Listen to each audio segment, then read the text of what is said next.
Are you down for this? If you're in the mood, we can take it to the moon. Just like a movie scene, table for two. No need to be fake, I want you to stay. If you're in the mood. Assalamualaikum warahmatullahi wabarakatuh. Baik, di sini saya akan menyampaikan materi tentang siasa dauliyah. Yang pertama, pengertian siasa dauliyah. Siasa dauliyah adalah konsep yang merujuk pada kebijakan luar negeri dan kekuasaan negara dalam mengatur hubungan internasional. Secara etimologis, dauliyah berasal dari bahasa Arab, yaitu ad-dauliyah, yang berarti internasional dan berkaitan dengan hal-hal yang berhubungan dengan negara atau pemerintahan. Selanjutnya, ruang lingkup siasa dauliyah. Yang pertama, hubungan internasional, yaitu mengatur interaksi dan kerjasama antara negara, termasuk diplomasi, perdagangan, dan perjanjian internasional. Yang kedua, masalah teritorial dan nasionalitas, yaitu menangani isu-isu yang berkaitan dengan batas wilayah negara, hak atas tanah, serta status kewarganegaraan. Yang ketiga, pengaturan kaum dzimmi, yaitu mengatur hubungan dengan non-muslim yang tinggal di negara Islam, termasuk hak-hak dan kewajiban mereka.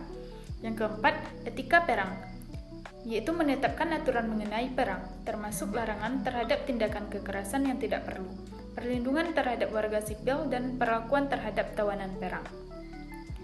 Yang kelima, kebijakan ekonomi, yaitu menyusun strategi untuk kerjasama ekonomi antar negara, termasuk perdagangan bebas dan investasi.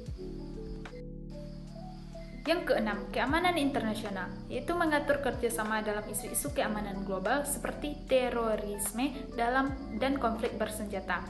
Yang ketujuh, dakwah dan penyebaran Islam, yaitu mengatur strategi dakwah dalam konteks hubungan internasional, mengedepankan nilai-nilai Islam dan dalam interaksi dengan negara lain. Selanjutnya, dasar-dasar atau asas-asas siasa dauliyah. Yang pertama, kesatuan umat manusia, yaitu menekankan bahwa semua manusia adalah satu kesatuan, meskipun berbeda bersuku, bangsa, dan agama. Hal ini berlandaskan pada ajaran Al-Quran yang mengingatkan bahwa semua manusia adalah makhluk Allah yang memiliki hak untuk hidup damai dan bahagia. Selanjutnya, keadilan atau al-adalah.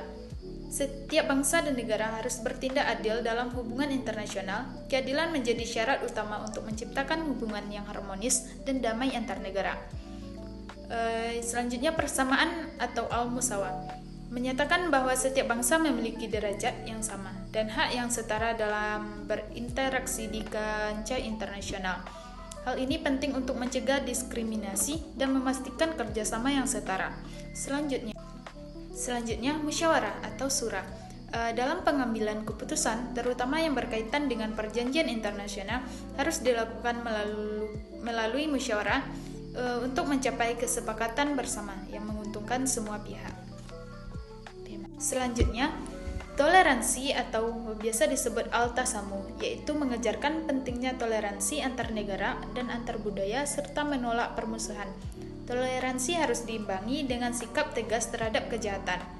Selanjutnya, kehormatan manusia atau al-koromah al-insaniyah, yaitu menjunjung tinggi martabat setiap individu dan komunitas, serta menolak tindakan merendahkan atau menghina orang lain.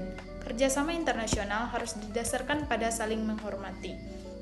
Selanjutnya, kerjasama kemanusiaan, yaitu mengedepankan kerjasama di bidang kemanusiaan sebagai manifestasi dari asas-asas di atas.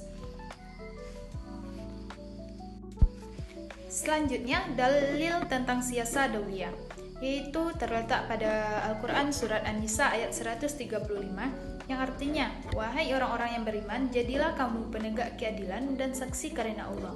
Walaupun kesaksian ini memberatkan dirimu sendiri, ibu bapakmu, atau kerabatmu.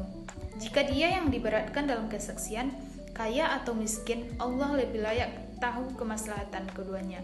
Maka janganlah kamu mengikuti bahwa nafsu karena ingin menyimpang dari kebenaran. Jika kamu memutarbalikkan kata-kata atau berpaling enggan menjadi saksi, sesungguhnya Allah Maha teliti terhadap segala apa yang kamu kerjakan.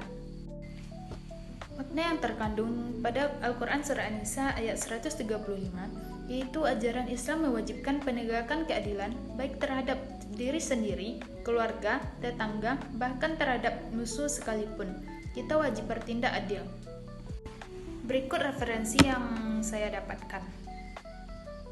Sekian penyampaian materi dari saya.